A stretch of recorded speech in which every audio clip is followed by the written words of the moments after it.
Right, in this video I'm going to show you what are basically the two main types of sash weight you'll find. The first one, this is cast iron, but it can also be lead, but generally it's cast iron.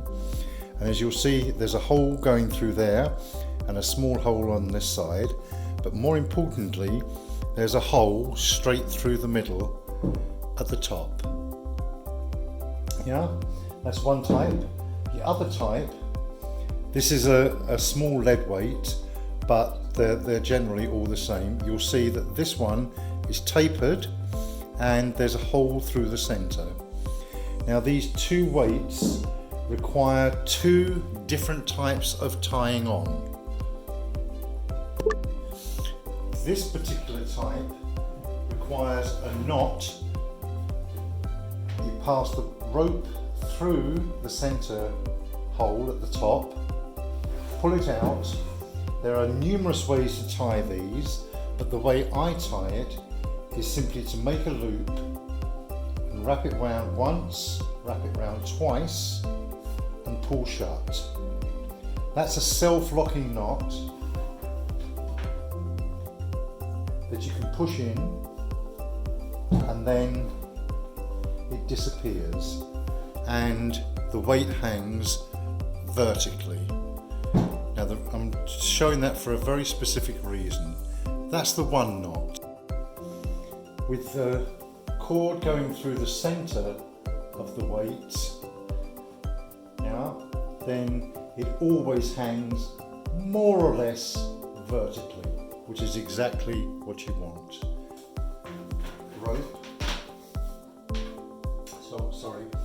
The other type of weight is the one with the tapered end on it. If you pass the rope through, you can tie it off in exactly the same way, and this is what a lot of people do, but then you'll notice that the weight doesn't hang straight. Yeah, it shoots off to one side. So for this type, we need a different type of knot. That's bad. I'll show you how to tie the knots again.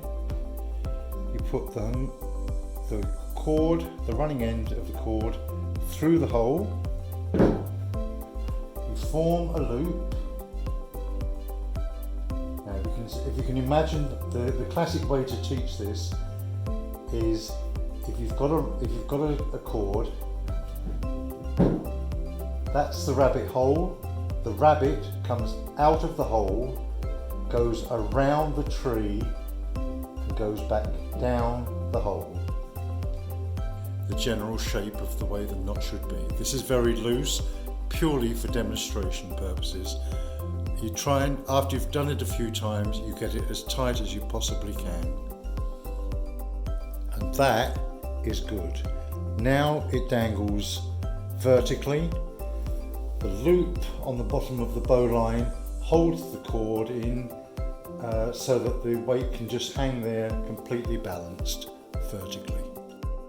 There you can see the finished job, so that now the weight will hang correctly and that will never come undone. And yet, if you do need to get it undone for any purposes, all you have to do is open the top of the knot out and it all comes out very, very easily.